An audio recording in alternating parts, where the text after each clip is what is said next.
guys, welcome back to my channel. My name is Cheryl Grabowski, and we are about to eat some Jersey Mike's. Yes, I bought it earlier today, and I ate the other part, and it was so good. It's a chicken Philly. It has banana peppers, jalapenos. It has tomato, lettuce, onion, bell pepper. It has vinegar, oregano, black pepper, extra mayo, and a little bit of mustard. Yeah, y'all need to get those ingredients because this is really good. It has been a long day. Hello, guys. Welcome to my channel.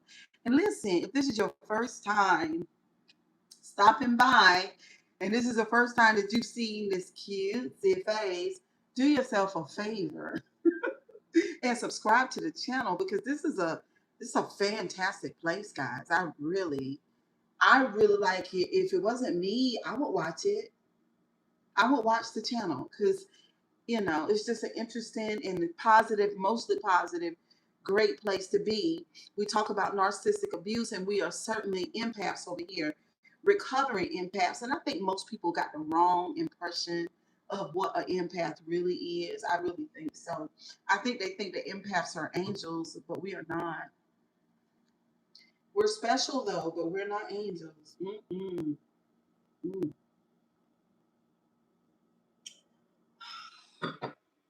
Can y'all do me a favor and hit the like button? Hit the like button. Woo! It's been a long day. Let's get into the sandwich a little piece. And then we're going to do a little bit of talking about Diddy. And then we're going to talk a little bit about crazy family members. I tell you, I do not got time. Look at them. That's a chicken Philly, y'all, with all of the wonderful ingredients. Y'all come a little closer. Let's eat. Let's do this. Mm. Mm-hmm. Mm. So good. So good. That vinegar, mayo, mustard, jalapenos, and banana peppers. Very, very good. Mmm. Mmm. So good.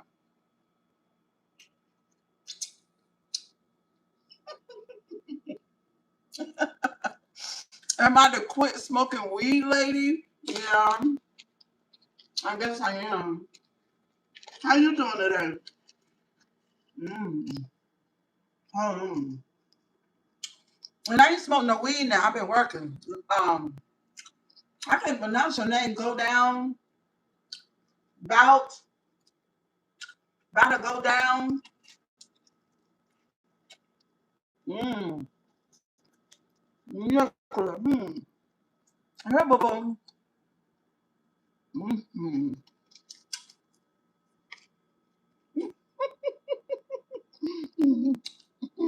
Mm-hmm.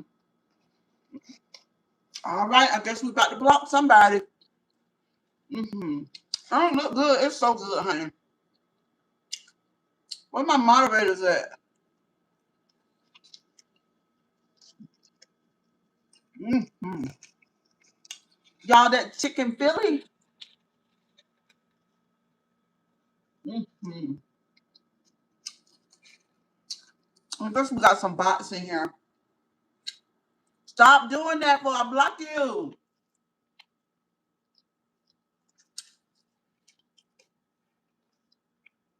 My hair. So this is my natural hair.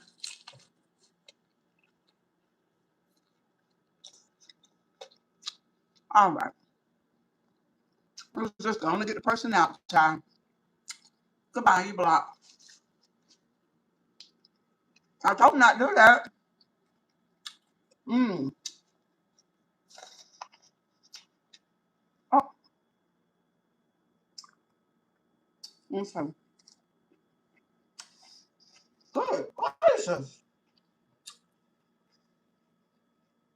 That was terrible.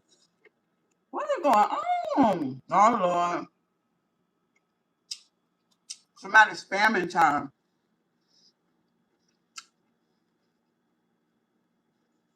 What's up, Stephen? Who is doing that? Stop it. People are so crazy.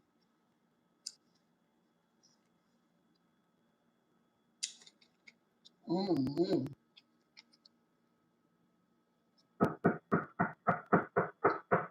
Who is it? Who? Hold on, y'all.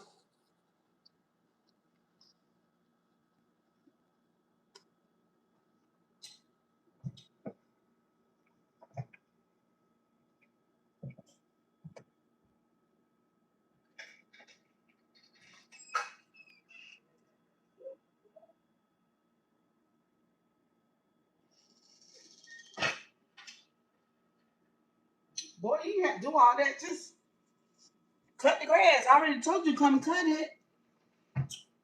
That was crazy.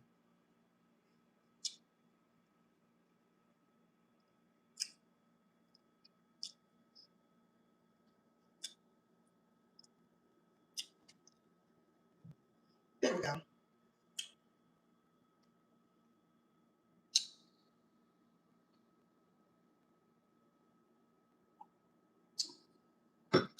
It's a chicken Philly, honey. There's- It's a chicken Philly. That's the thing. When you go live, honey, you'll never know what's gonna happen. Mm.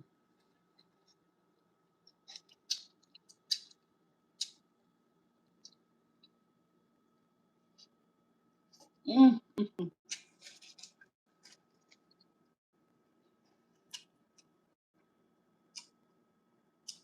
My workday was great.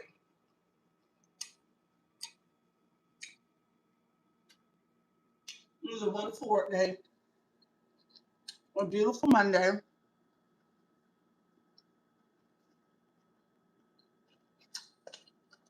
How was yours? Mm. Mm.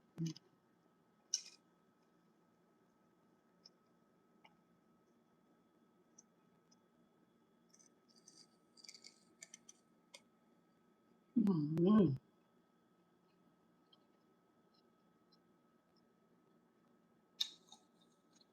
Where in the world did those trolls come from? They were terrible.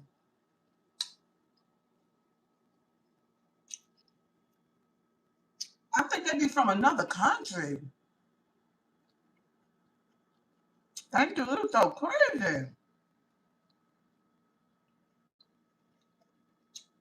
You know what I'm saying? I don't think none of my subscribers in. Thank you, thank you, honey, for the flow state. Appreciate it. Mm. I'm just here to do a mukbang and then we're gonna talk, okay? But let me eat, please.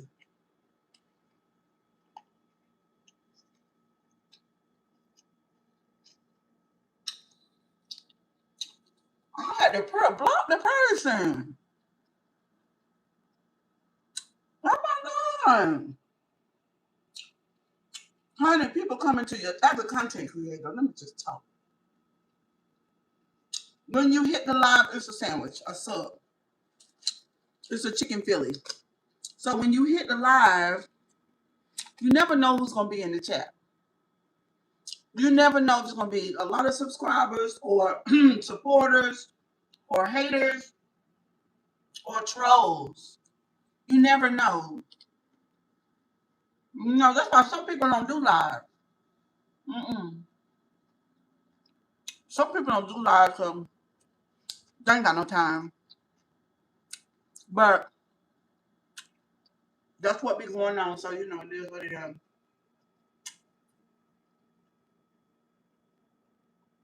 That's why a lot of people don't do it. Because they realize there's a lot of mentally ill people on the internet.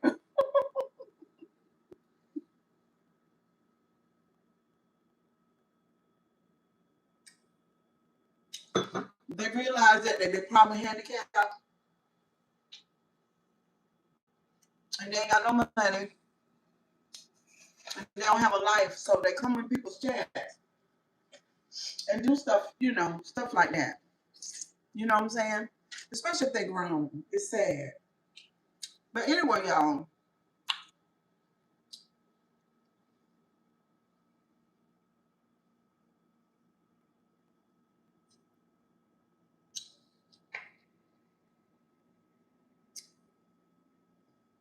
y'all know, ever since I purchased these lippies from TikTok, and I love TikTok to death because I bought me some new perfume. Where is it? I bought me some because I want to show it to y'all. It's over here somewhere. I'm gonna get up and get it. Excuse me. But my lips, these lippies from TikTok, I don't know what they got in it. I don't know what kind of chemical they got, but my lips don't like it. So my top lip just stays so dry all the time, and I have to use a moisturizer. hmm But yeah, it's been a fantastic day. I would love to see some of my folks up in here so we can talk. hmm Now, listen, I heard some shit about Diddy. You know, Tisa Tells did a video about Diddy, and she said that Diddy, um, that his man parts is severely, thank you, Katie. She said that his man parts is severely tiny, like that. And she said that there's a video where you can see it because on his shoulder is a tattoo.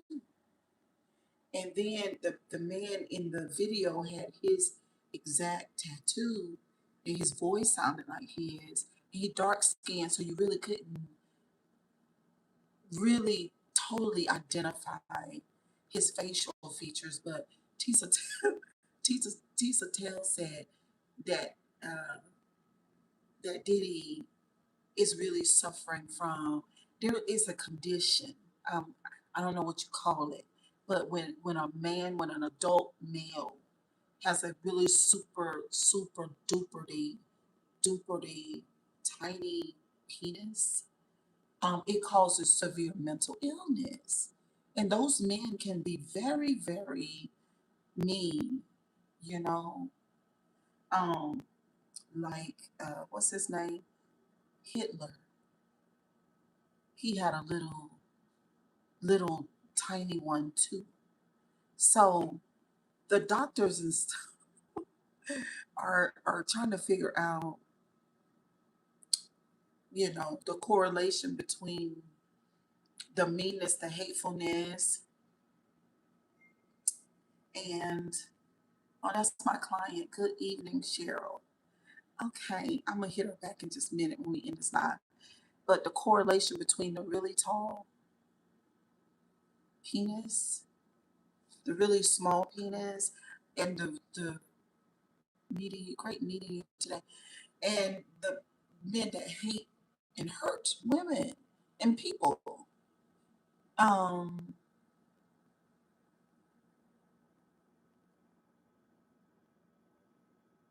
okay. Next time you put your makeup on, my makeup or my lipstick, which one? Try a plain lip balm before you put the color that's drying fast. I normally do. Like I said, I've been putting on well actually the lippy that I have on is designed to be dry. It is a matte lip. It is matte. But what I'm saying is, and I preferably I like it dry, but what I'm saying is whatever they TikTok, whatever they made put in it is almost like I'm having an allergic reaction to it. Now, when I purchase make lips from CVS or the department store or even a local beauty supply, It's fine.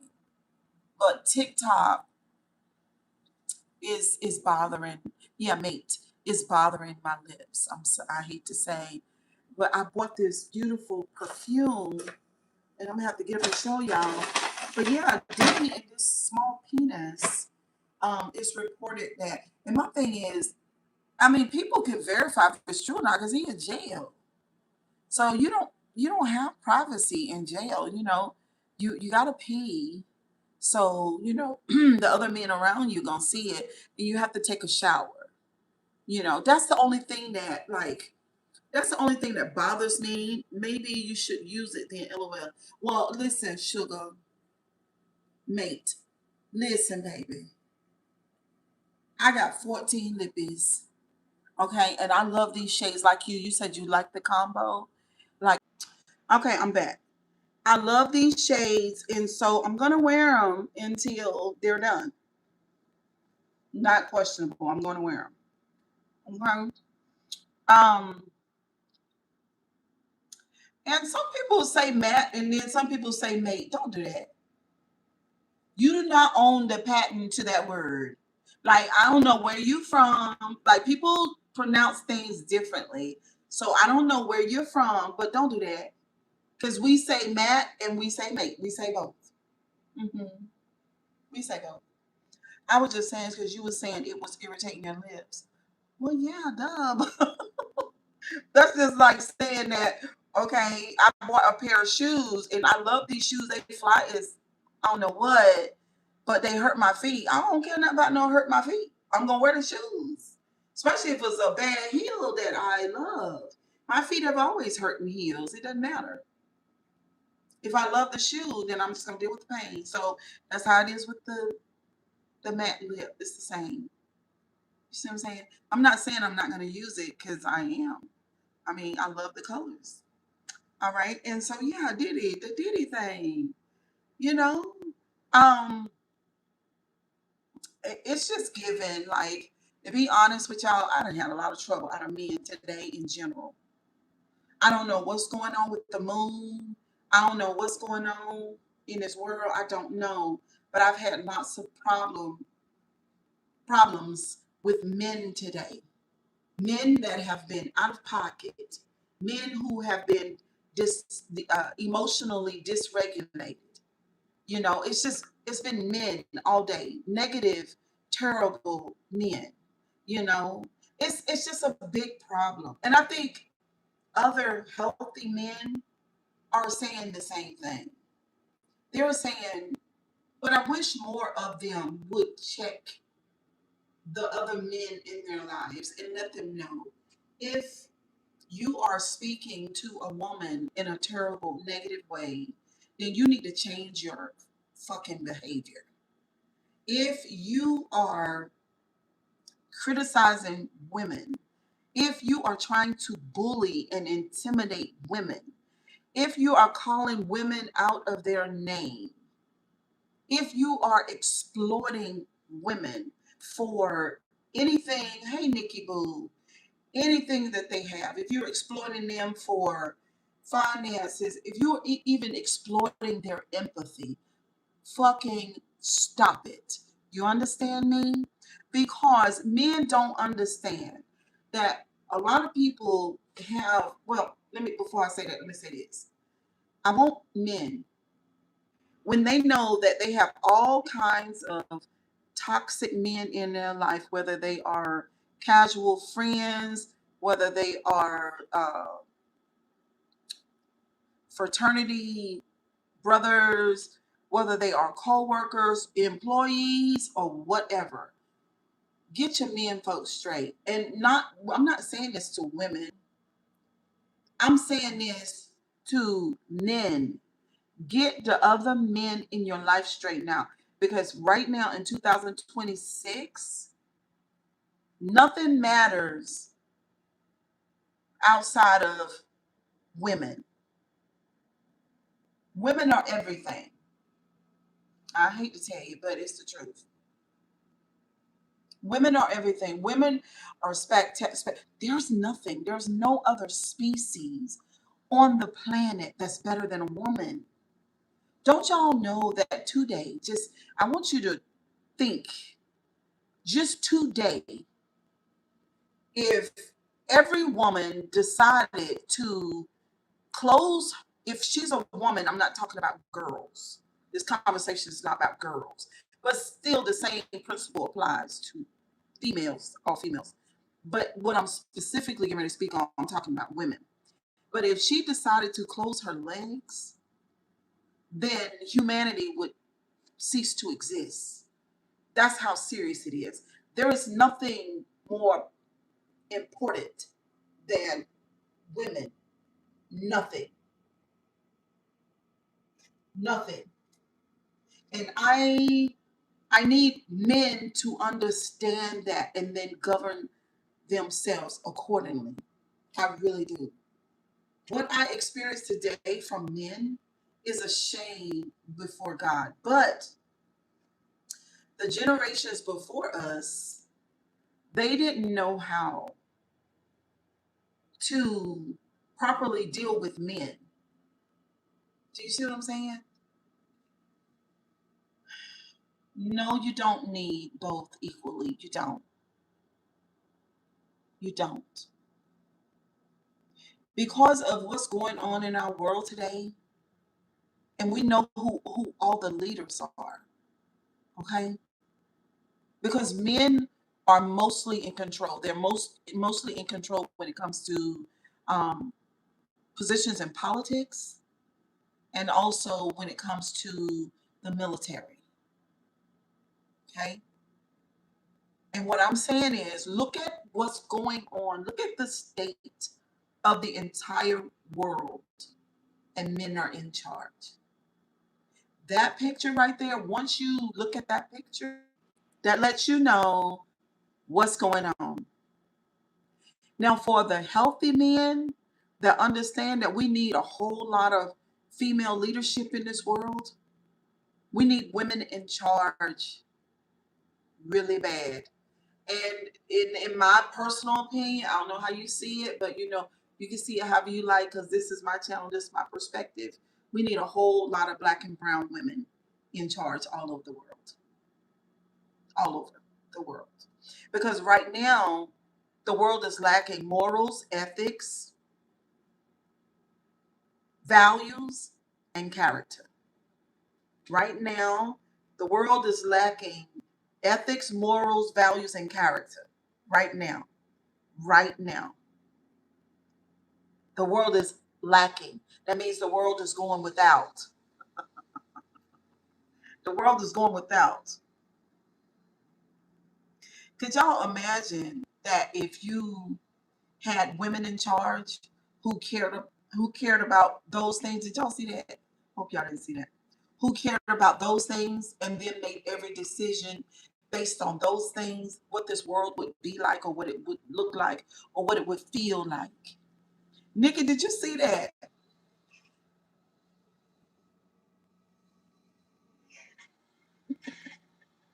I'm sorry, y'all saw it. Oh, you didn't see it. Okay. Yeah. So, I mean, it just is what it is. So, I be on TikTok a lot and I hear lots of women talking about the matriarchy. And I was like, okay, matriarchy, what is that? What does that mean?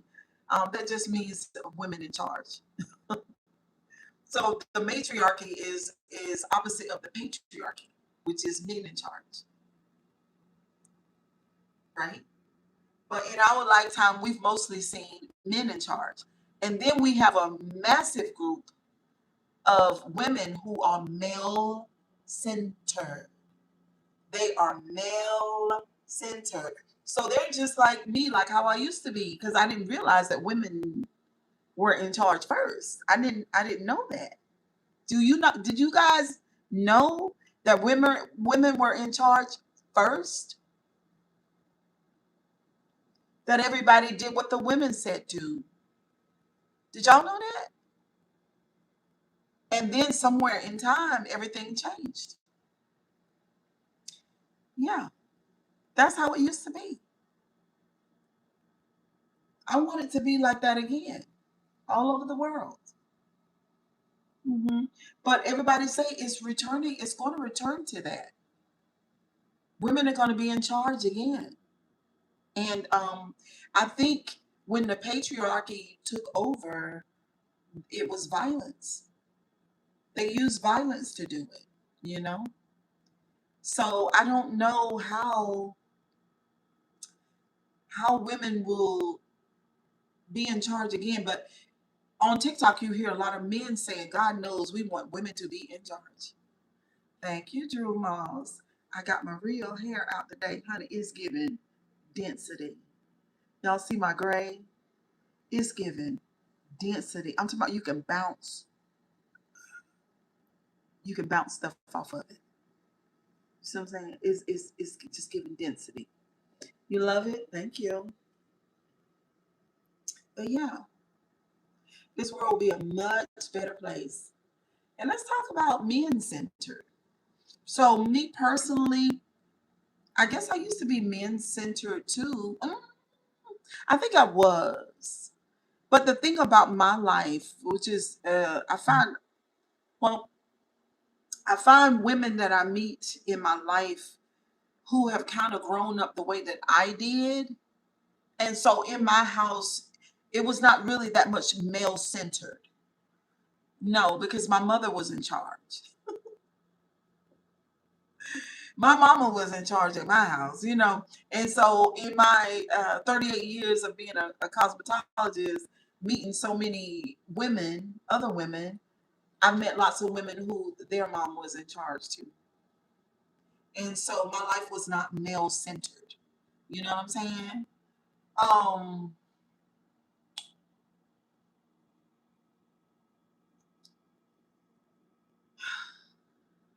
it's just in 2026.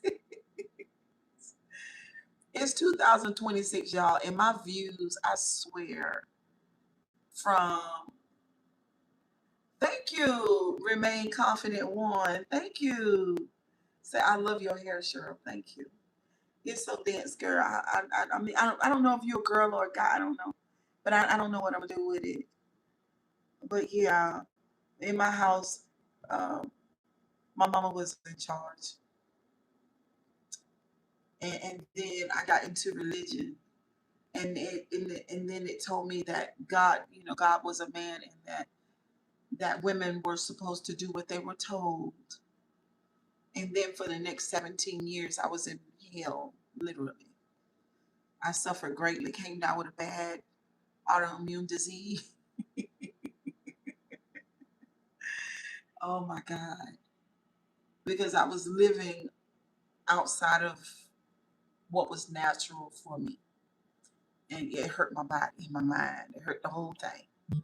And so now I'm 55 years old, two marriages, raised four children, been in some relationships, and I can really say Cheryl Grabowski is not male centered, and there is no fucking way under the sun that I would ever be again, ever. It's just not. It's not. But the craziest thing about it is I used to resent my mother so much. I did. Because I'd be like, why you gotta treat daddy so terrible? Because she walked him. Yeah, she did. She walked him like a dog. She did. And one day I asked her, sounds like they learn your lesson. Never say, oh, it's never. Trust me. I asked her, I said, why do you treat him like that? She said, well, if you don't do that to him, he'll do it to you. Yeah, if you don't do that to them, they'll do it to you. And guess what? I laughed at her. I thought it was the funniest damn thing. Right? But now I'm 55, two marriages, other relationships. I raised four children. She's right. She's right. In my case, she was right. Mhm. Um,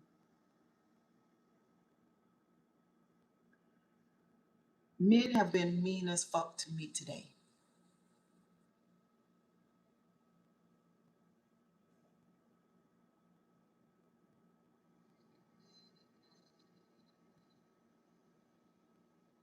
Mean as fuck. I've been minding my own business today. Woke up on the right side of the bed, took a really good hot shower, made sure I was gonna wear my natural hair today, put on something cutesy and comfortable, and set out to have a wonderful work day and to be nice and to, to everybody that I just be, just to have good energy today. That's how I set out. And the next thing you know, I'm just going through the most with men because they don't know what to do with their emotions because they think they're supposed to tell somebody what to do. And a lot of times they think that they can do that and that they can just bully their way. Even a broke motherfucking man. I'm talking about a broke one. A one ain't got shit. You know what I'm saying? One, two, or three. They don't have a home. They don't have, at least they would have something. You know what I'm saying? But these ones don't, and they want to do the most. I just don't get it. But when you live in a male-centered society, it makes them think that they can just talk to women like that because they are men. And so, I taught some good lessons today. Wouldn't be telling me shit and didn't. Stop them right in their fucking tracks. You got just what you were looking for. Do not talk to me like that.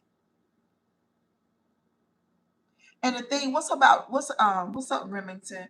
And the thing about it, like I said, I started off to have a beautiful day. God knows I didn't want to take anything from anybody. It's not Jim. Oh, what's up? God knows I didn't want to take anything from anybody. That was not my frame of mind. But you're not gonna take anything from me either. And you're not gonna abuse me because that's what you want to fucking do. And you're not gonna intimidate me because I'm not scared of you. And I'm not going to have pity on you when you came to cut my fucking head off. You're going to get what you deserve. And see, this is the thing. This is the thing, Nikki, about being empaths and being empathic people. You see what I'm saying? Okay. So when somebody comes in our sphere, when somebody comes into our surroundings in our energetic field as empathic people, even if that person is an asshole, we can see or sense the underdeveloped person in there. And that's who we feel empathy and compassion for. Like, I ain't even gonna get you because you fucked up anyway. So as an empath, this is how we generally are. I'm not even gonna do that because I see why you doing what you're doing, right? So I'm not gonna come at you like that. But see, nowadays with me, because it's important for me, that's right. What's up, Rich the Fish? Listen, it's important for me to teach lessons. I love to teach lessons. I love to teach people's lessons. Yes, I do. I love to do that. Mhm. I used to let people just get by, but I don't anymore. It's about empaths and narcissists. What's up, Terry Wheel in the building? I used to let people just get by, be like, it's not worth it. But no, not when you come to take my head off. No. And another thing about really, really, what's up, life lessons, girl? Kisses and hugs. Empathy teaches you to leave people alone that are toxic. I'm not a regular empath. I'm gonna fuck you up. Empath. I'm that one. Yeah, hold on, sugar. I'm, can you hear me? Okay, send me the request.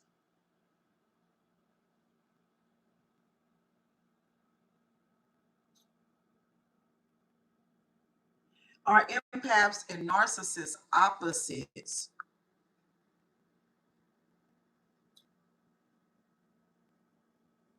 They are similar, but yeah, you could say they're opposites. Mhm. One is a taker, one is a giver. Mhm. One can heal and one can't. Mm. That's against what every psychologist says to do. I'm not a psychologist. Why are you always saying God knows and you talk against God saying he doesn't exist? You're fake. I didn't say God doesn't exist. You're fake. I didn't say that. I'm waiting. Send the cash app request, sugar. Okay. You know what I'm saying? So yeah, for lessons, yeah, I teach lessons. I don't do it all the time. Listen, the interaction, the biggest you sent it? Huh? You can? All right, thank you. Okay. All right, y'all left. Let me see. What was I talking about? That's against what every psychologist says. I'm not a psychologist. I'm a person who has fought narcissists all my life. Now, listen, I was not talking to Lord Jesus, excuse me. I was listening to Carl Jung today, and everything that Carl Jung said, I have done without knowing anything about psychology, without going to a therapist. I'm a Scorpio. And I'm intuitive and I'm spiritual. You understand me? Carl Jung has talked to narcissism is a clinical not diagnosis. Yes. You were fighting narcissists. What do you mean by that?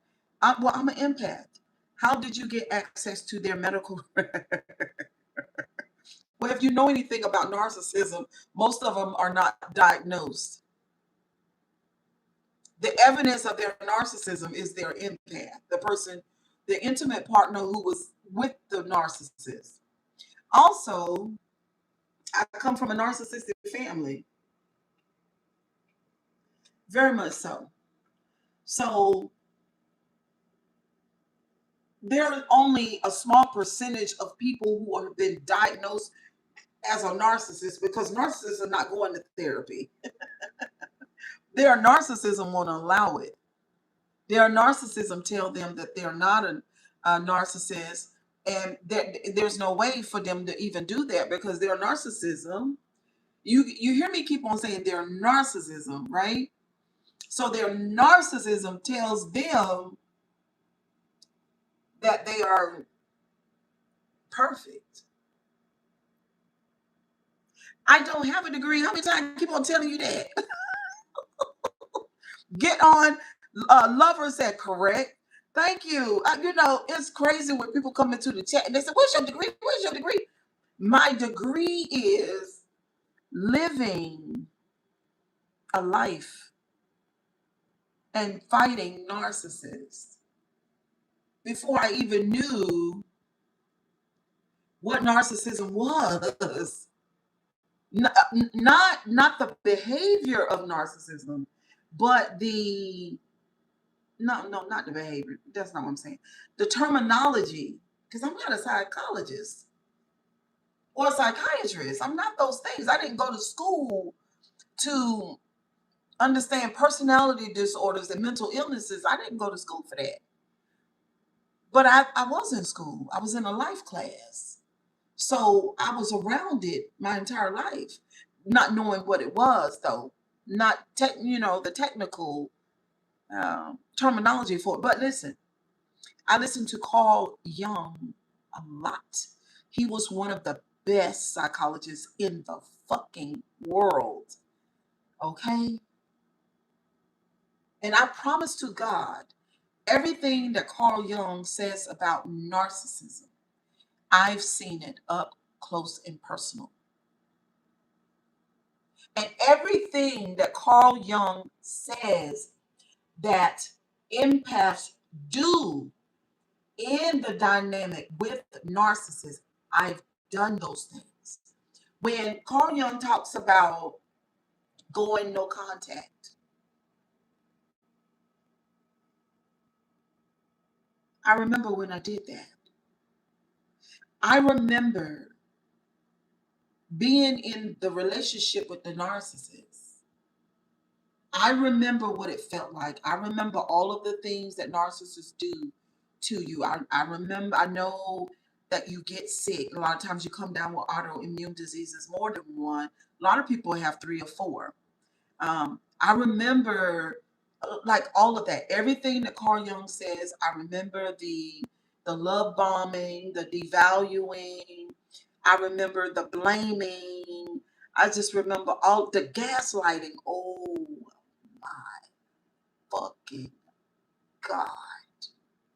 I remember what Carl Jung said, like everything he says that the empath does when the empath wakes up. Because the narcissist never knows. See, the narcissist underestimates the empath. They always do.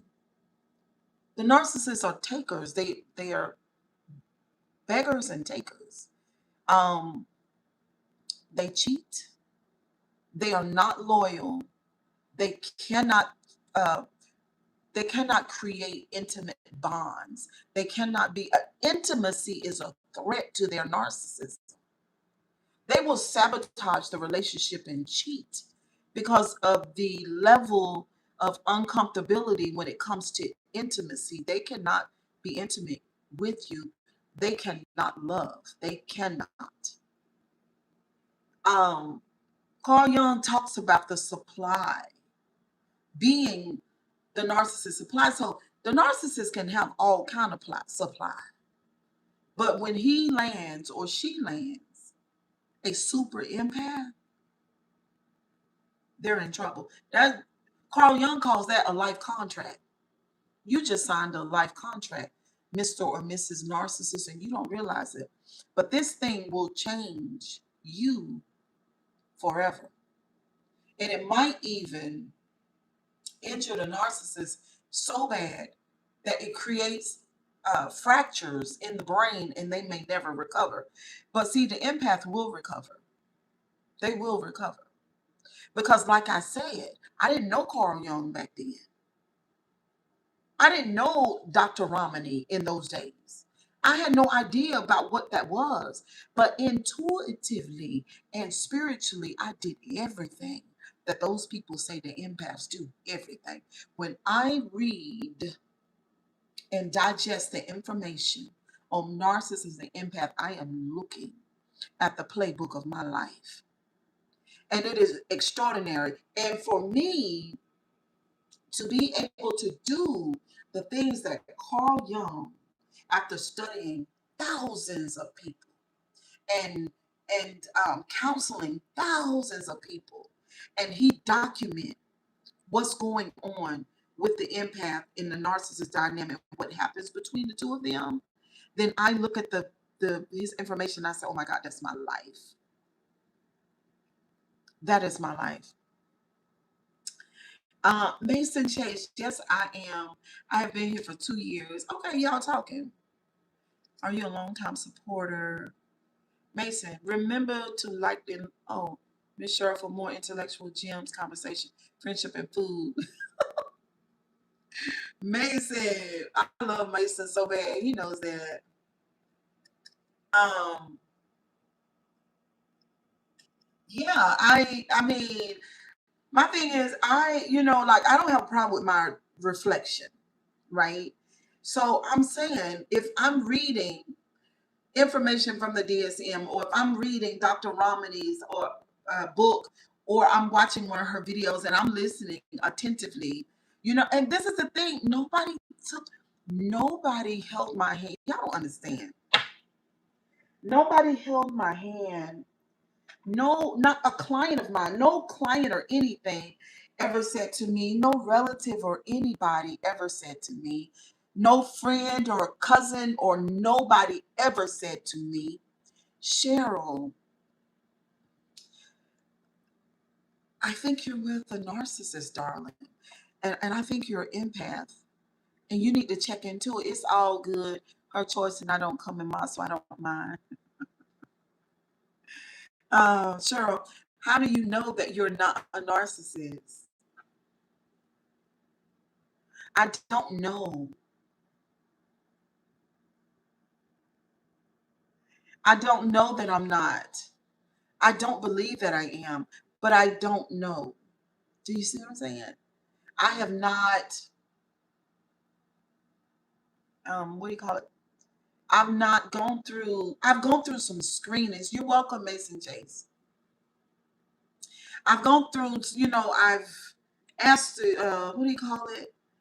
I've taken tests online, but I didn't need to take a test because I've been studying narcissism for almost 7 years. So I know what narcissism is. Um, and I identified that I come from a narcissistic family. And before my mother passed away, she used to watch my YouTube channel and she saw me talking about it. And she said, "Do you think I'm one of those?" Oh my God, it's just a lot. Y'all understand. Sure, I'm in medical school and I will tell you that stuff you're doing doesn't really, you're in medical school. What's up, Emperor? Yeah, I remember you. Narcissism is a personality disorder. It's something that you can't change. So there's these people, you need to help them get situated. Glad your mind is here finally because holy fuck, people are rude and gross. I know it's not an opinion. I know that well, not narcissism. I know that narcissistic personality disorder, NPD, is a mental illness, is a personality disorder. I know that. I've been studying narcissism for 7 years. You say you're in medical school. What kind of medical school? But it's been 7 years for me. So um, there are lots of people that I listen to. I listen to narcissists. I listen to narcissists talk about their disorder. Let me tell you about Leon. So there's a guy on YouTube. His name is Leon. He's a black guy, and he was like a high-ranking guy in the Navy. All right, he was high-ranking in the Navy, nice-looking black man in the Navy, and he crashed out in the Navy. And so he had a lot going on. So the people who were over him, I don't know what you call it, sergeant, colonel, whatever. They say you better go to you're going to therapy, or we're going to put you out the military. So then he goes, and so when in the military, they got it all. They got the counselor, the therapist, the psychiatrist, the psychologist, the psychoanalyst. They got he had 5 tiers. Okay. And that's how he found out that he was a bona fide, grandiose narcissist. Right? So he did therapy. I said I didn't know what it is, darling. I did say that. You don't type so fast. I said whatever his upline is. I don't know about the Navy. I'm a cosmetologist. So whatever that is, they sent him into therapy. And that's how he found out he had NPD. So and so he had done like 5 years of intense therapy. So he's in the military. He doesn't have to pay for it. He doesn't have to worry about his insurance. He gets the best mental health assessment that the Navy has. And it was really, really, really good because he found, so as he was in therapy and he's learning about his disorder. See, this is the thing. As a narcissist or an empath, because he would be an aware narcissist. A lot of people who have NPD are not aware. They're not aware that they're narcissists. They're not aware that they cannot heal. They don't know that. So He found out. But as he's reading the DSM and as he's into the information about narcissists, it didn't teach him anything. He had already done everything that's on the book. That's what I'm telling y'all. He had already done everything that the doctors had, the psychologists had already documented, because he's a narcissist himself. So to be a unaware narcissist just means that you're unaware that that's what you are. But you do everything that they say that you do. But so he see himself on the pages of the book. And that's how I know that I'm an empath. My whole life says that. And all the people that are around me, except for the people who are jealous, except for them. And except for the ones that I have spoke on who are narcissists. Then they just call me one. Because that's what they do. Okay, that's what they do. All right. Right. My brother was in the army 22 years. He retired. He wanted he was one of the biggest narcissists I've ever seen before. He won't take the blame for nothing. I'm telling you, that not taking the fucking blame make you sick as a dog. I was in a situation with one for 6 goddamn years. Listen, this is not one of my husbands. This is like a something like a relationship. But when I tell y'all, this motherfucker took the blame for nothing.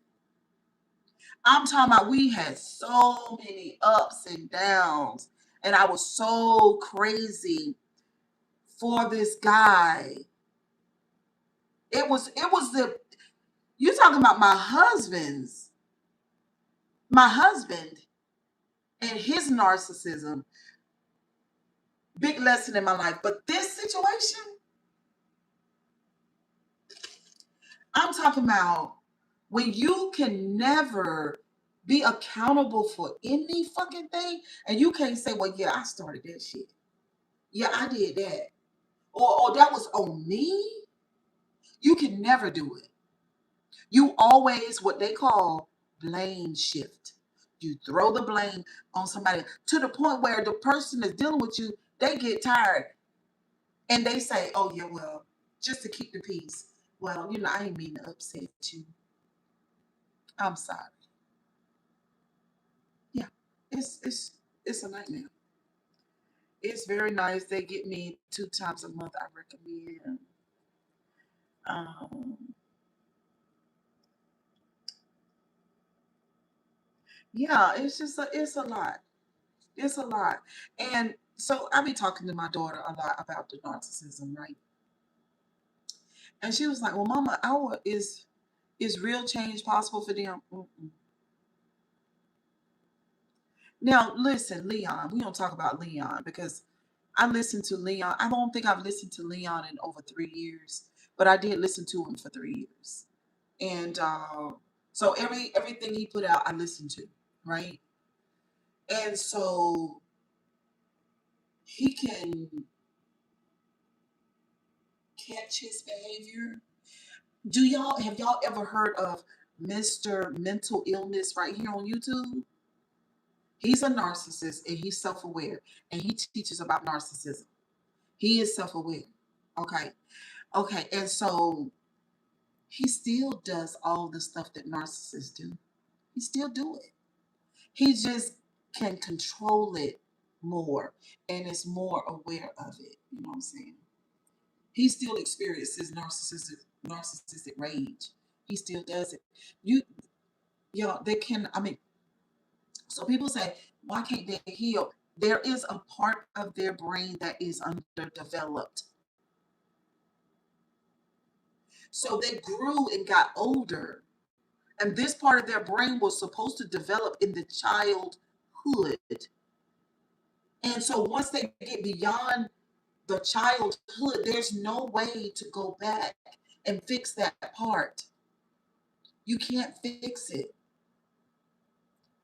Is narcissism a spectrum?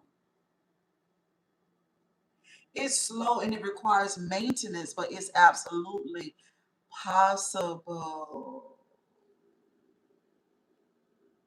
No, it's not.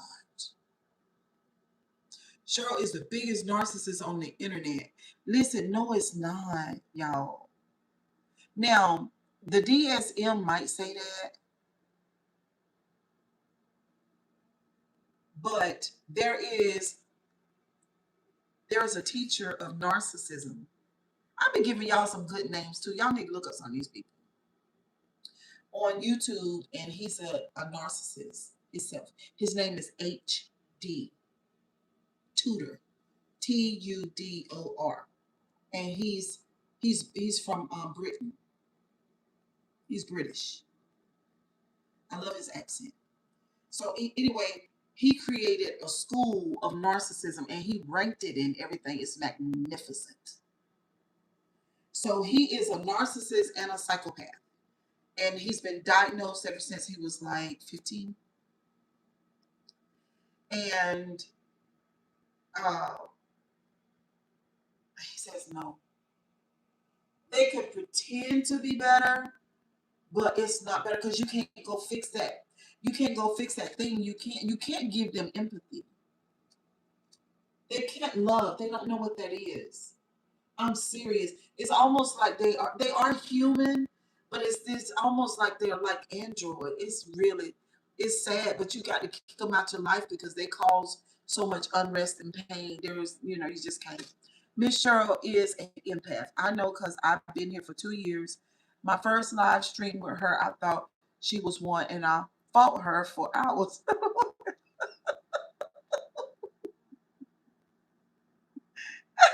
Mason James, people. Well, let me tell y'all what I am. A lot of y'all don't know this, but I am what they call a super empath. Okay, I'm a super empath. I'm not just a regular one. I might even be a heyoka. I might even be a heyoka because I fuck narcissists up. It's not because I want to. It's not because I look for them to do that to them. That's not what's happening. They take my empathy for granted. Now, let me tell y'all something about a super empath. You want to? Do you know grandiosity is one of the pillars of narcissism? Of course I do. But I'm not just calling myself a super empath. I'm calling myself that because I see myself in on the pages of the book. I'm able to do what some empaths can't do. Some empaths never get away from their narcissists. They're not strong enough. Some empaths are ensnared until they die. They are slaves. They will die that way. I'm not one of those. When a narcissist come in my life, he's in school. So am I. He's in school. Does narcissist people look at narcissism as a sport? Some that are aware, like HD. HD is aware. He is aware. And he does use his narcissism as a superpower. Yes, he does. Because they have got to, at some part of their life, and then HD talks about, he puts the narcissist in different schools according to awareness and intellect. You see what I'm saying? Because all narcissists are not created equal. I'm talking about not people with narcissistic traits. I'm talking about people with MPD. We want to be specific. We're talking about people with narcissistic personality, the personality disorder, not us that have narcissistic traits, not that. So HD put them in schools, and he ranks them according to awareness and intellect, right? You use cognitive behavioral therapy to treat it. Okay. Um, is there a crossover between narcissism and psychopathy? I can't spell, don't judge. I think you just needed another C. Psychopathy and narcissism, maybe. I'm not sure. But it seems like it would be. I'm not sure though. Um, But yeah, it's just a lot. But the super empath or the hey yoga, powerful, powerful. So how aware are you of yours? What do you mean yours? What do you mean by that before I answer? What do you mean by that? There are channels here with super empaths and Heyokas.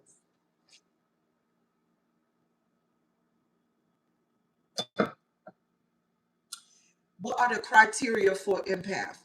For super empath? Super empath, listen, y'all listen.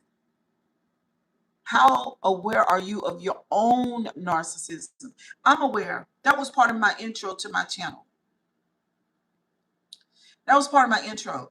Hi, my name is Cheryl Grabowski. Let me give you the intro. Hi, my name is Cheryl Grabowski. Um, I have suffered narcissistic abuse, me and my 4 children. I myself have narcissistic traits. That was my intro when I was doing all of the conversating about narcissists. Now, so let me just tell you about the super empath and how they are different from the narcissist. Now, I must tell you that there is a teacher of narcissism. His name is Sam Vladidin or something like that. Vladimir Vladidin, something like that. Sam is very popular. He's world renowned. He's all over everywhere. One of the best teachers on narcissism. Sam, and there's another white guy that I used to listen to. They're the only ones that I've heard say this. I've not heard Dr. Romney say it, but what they are saying is that the empath. This is deep. Yeah, thank you, seasonal troll. I like how honest you are about yourself. Thank you, Isaac. Listen, Sam Vatnin says, this is deep. Y'all listen. He says that the super empath and the narcissist are the same.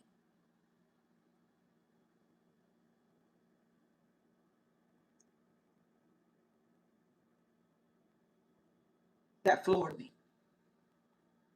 I was even a little scared of it at first, but I swear to God, I understand what he says. Please explain. I'll tell you why. Mind blown. Period. Okay. Now I'm gonna tell you why he said it. And let's get back to the super empath. Now, my first husband was the love of my life, and so everybody viewed us as Cheryl does everything that Lacey says, right? So I'm his life slave. I've betrayed myself. I'm trying to earn his love. He is my parent in a sense. I've abandoned myself. My inner child is underdeveloped, but so is his. But so is his, right? So I'm loving him and he's validating me. So then we live a whole life. We have 4 children. The dynamic stays that pretty much the same. He's devaluing, love bombing, gaslighting, done all the awful things, putting me and the children last, treat the people outside of the house good, has the perfect image. He's a demon inside the house. Terrible, terrible, terrible. Okay, that's the light part of the story. So one day, just out of nowhere, you will never know. The narcissist never knows when that day is the last day. It's the last day. Now, for a regular empath, it remains to the end. The regular empath never gets out. They've enmeshed themselves in with the narcissist so bad where there's no difference. But the super empath is different because what's happening is the super empath realizes that the narcissist basically is living off of the super empath's intuition. Listen, intuition, living off of the emotions, all of the range of emotion. Everybody that if you be on my channel, y'all know I'm an emotional person. Emotions out of the wazoo. Emotions on 1,000. Okay, just crazy. Lots of emotion. And so the narcissist is void of that. They live off a reaction. And so this is what happened. One day, nobody never knows it's getting ready to happen. One day, demon is a bad word. Who calls somebody a demon? Hold on. Who said demon, y'all? Where did demon come from? So why would you be proud to be a super empath? Did he beat you? No, he hit me once. It was emotional and psychological abuse. He really played mind games. He was excellent at it. It's a game like an empath. You feel emotions of others, energize them. I'm telling you. So y'all, demon is a huge word to call somebody. I think the super empath have self-reflection true in the way the narcissist can't really see their true self true. So because when I met my coach, she asked me a series of questions, and this would determine whether or not she was going to take me in the program. And the questions were designed to measure whether or not I had self reflection. And I passed the test with flying colors. I passed the test. That was before any therapy, any of that. I had no idea what she was doing when she asked me what she asked me. I didn't even know. But okay, so the difference between the super empath and narcissist. Okay, this is what I did to my husband. DSM didn't teach me. Sam didn't teach me. My coach didn't teach me. I wouldn't meet my coach until 25 years after this point. I was 33. I kneeled down to pray in my prayer closet because that's all I knew to do. And in a dark closet, and this is what I said: I will not listen to you anymore. I will not talk to you. I will not. I don't want to ever hear your voice again. You can never talk to me. I don't want to ever see you again. I literally went no contact. That's what no contact is. Nobody taught me how to do it. Literally, instinctually, it was so spiritual. Nobody taught me how to do it. I did it on my own.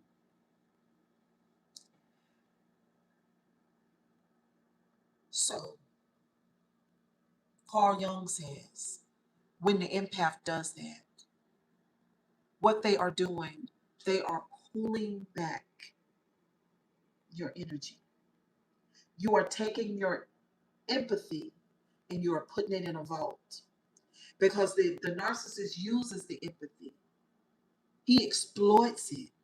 All of the love, all of the forgiveness, all of the uh, benefit of the doubt, all of the mercy, all of the grace. We have it in abundance.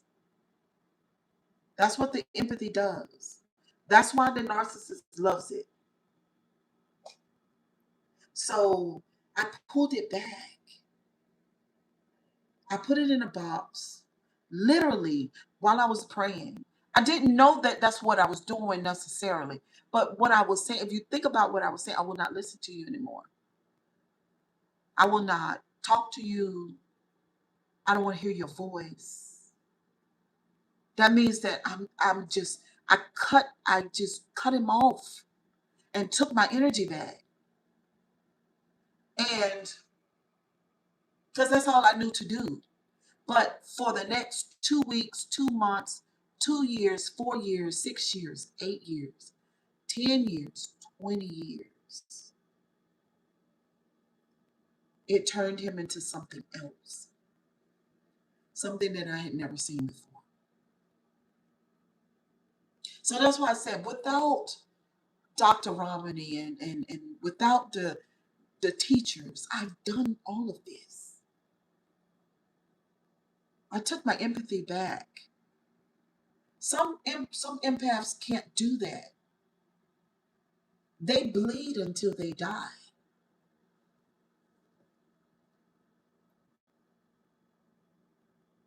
You said he acted great outside, but he did do it in the house. Yes. Oh, he was great.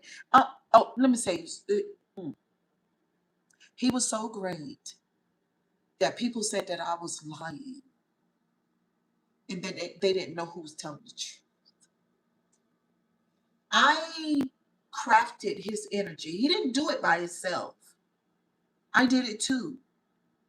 He didn't do it by himself. I helped that image. I upheld it. I supported it. I validated it too until I did it.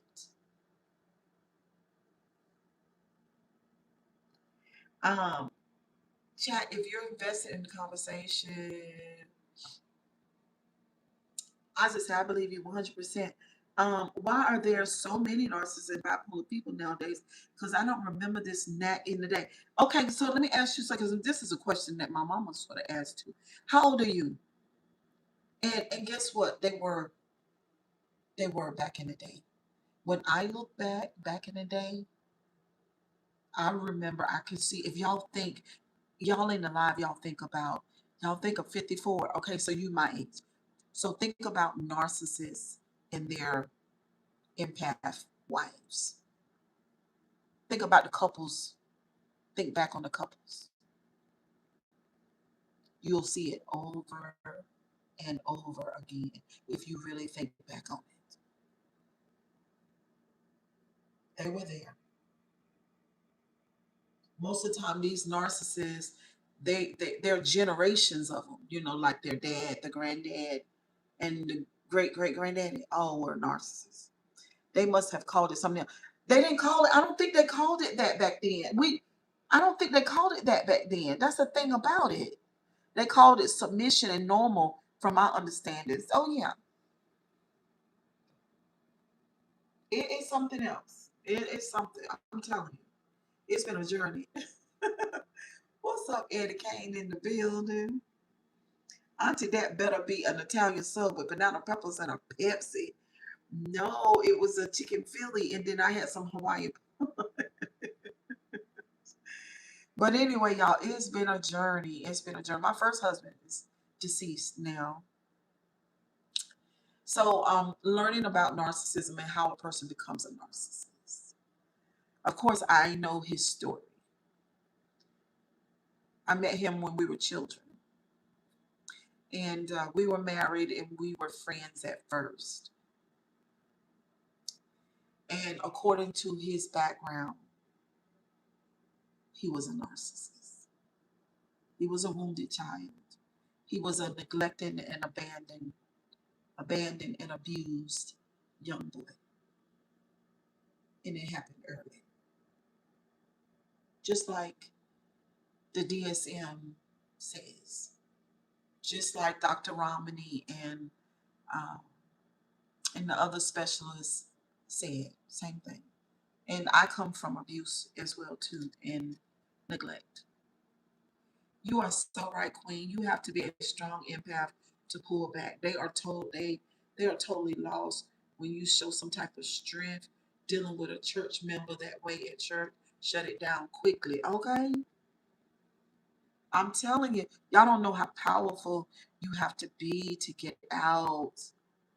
You don't understand because as an empath, you feel so much empathy for that child, their inner child. That's actually what draw you to them. It's my sister's going through the same thing now. I keep telling her she's not going to change. It is, and when I say as an empath, I ain't even gonna lie. Even though I've been so mad at narcissists. And once you get out of the dynamic, you get even more upset. But guess what's new? Because I was so mad with my first husband for so long. But guess what's new though?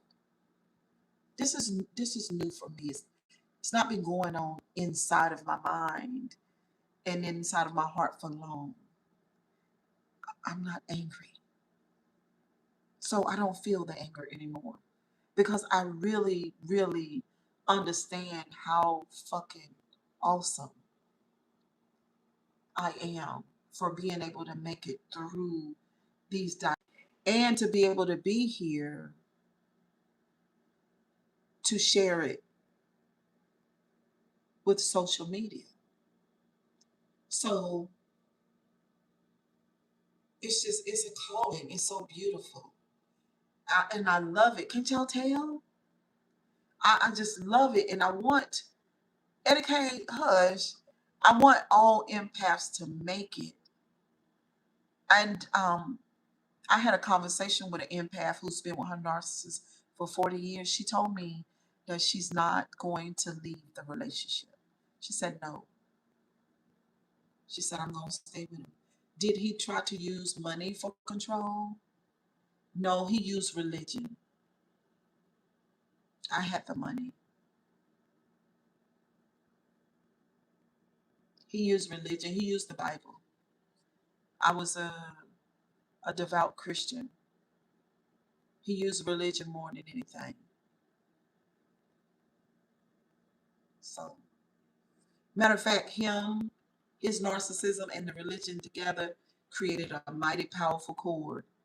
That situation pushed you into greatness. It did. It did. I thank God. Right now, I'm just elated, And that wasn't my only situation, you know. I've been on a journey. It's been my entire life. But where I landed at is beautiful. And yeah, I had an oxtail sub from Jamaica spot and it was actually good. Don't even talk about no oxtail, honey. I think I might get me some of that Friday. But it has pushed me into greatness. And I've helped so many people. But y'all want me to tell y'all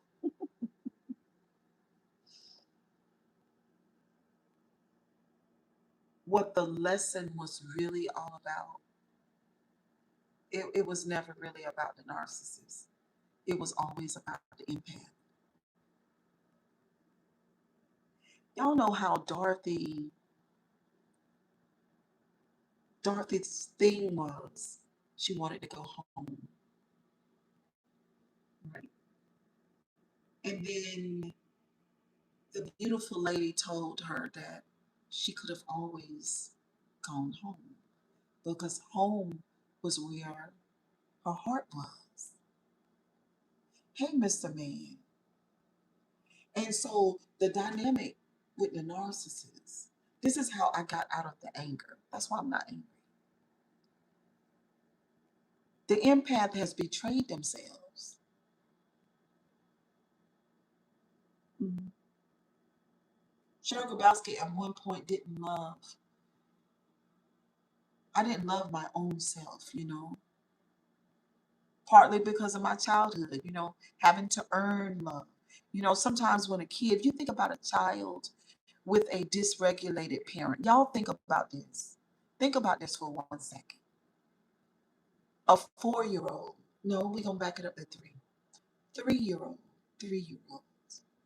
Y'all know 3-year-olds. 4-year-old, 5, 6, 7-year-old child begging for love. When a child has a emotionally dysregulated parent, the child naturally will do anything to be loved by the parent. When the child is, according to the parent, when the child does good, then you come here, child, I'll reward you with a cookie. And when the child does bad, you go over there and sit down and you shut up. It registers to the child, I don't love you no more. So the child is always working to be loved. Well, that same child runs into the narcissist who instinctually sees their inner child as well as that child see that narcissist inner child. It literally is like this.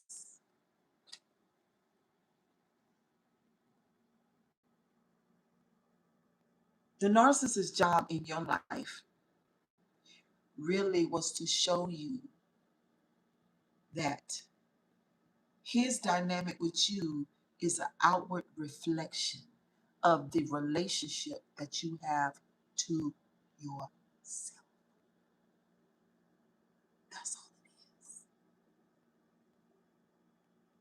What you allow the narcissist to do to you, it was a lesson. It's how you treat your own self inwardly. It's only an outward reflection. That's all it is. Now, I've heard Sam and Dr. Romney, I've heard them say this, that narcissists sometimes say to themselves, if you stupid enough to let me do this to you, I'm going to keep doing this to you. And this is an awareness that they have. You see what I'm saying? And it makes sense too. So our landing place is really love. But that love is not love for another person. It is love for you.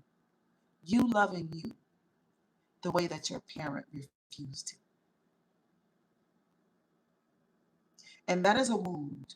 So when you close the wound, then those type people won't show up anymore.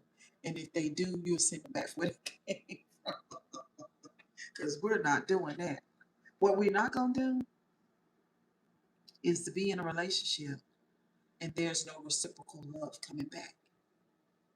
When you, as a person, like to love your person down to the ground, and they don't love you back down to the ground, they have that performative, stale, transactionary love.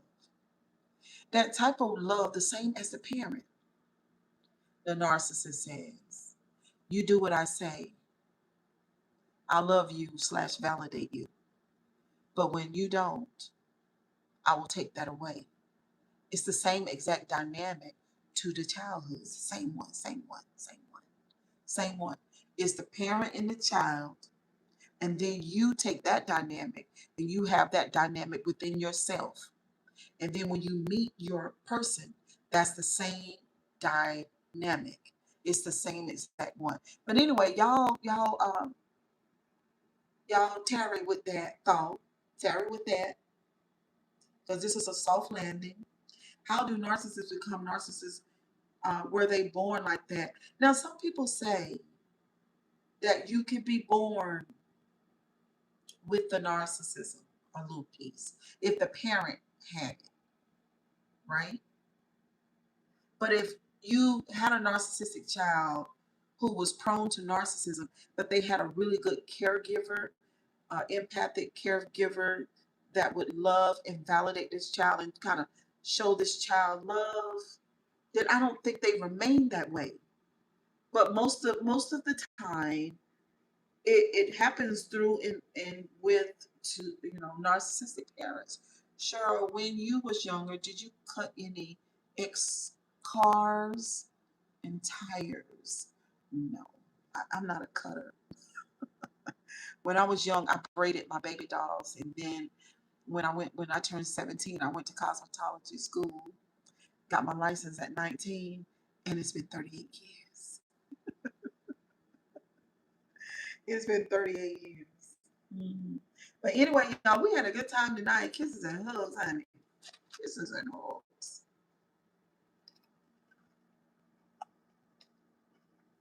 I gotta go out there and see they cut my grass good. Mm-hmm. Mm. Ooh, that bread soaked up all that vinegar. My God. Mm.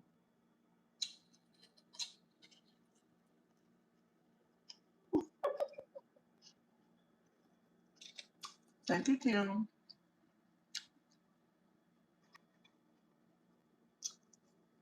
Mm. Thank you. I'll see y'all tomorrow. Bye, guys. Mwah. Thank you. Be nice. Subscribe to the channel.